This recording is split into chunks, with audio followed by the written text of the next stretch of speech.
Nag-iipon ako ng water.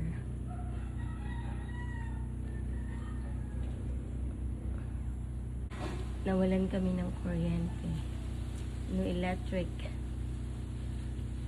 Binaba namin yung breaker ng pump namin para hindi bumagsak yung tubig. Para pag may kuryente na, itataas na lang, okay na. Bawal gamitin.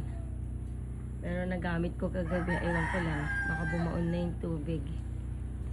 Sana hindi. Yan, catching rain. Ayun, patigil-tigil lang ulan.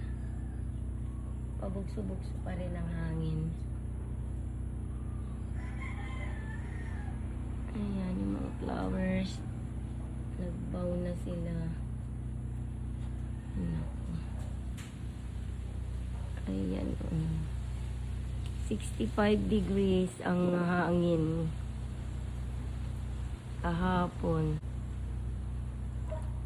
Mga 4 or bago mag 4. Umiikot ang mga puno. Buti na lang walang nabuwal ulit sa amin. Yung mga sanga-sangang maliliit lang. Ayan, okay naman. And daming dahon na nahulog.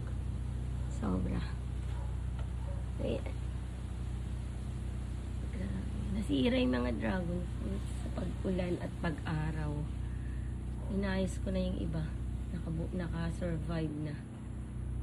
Marami pa rin aayusin. Ayan. Good morning everyone. Walang kuryente. Sana matapos na.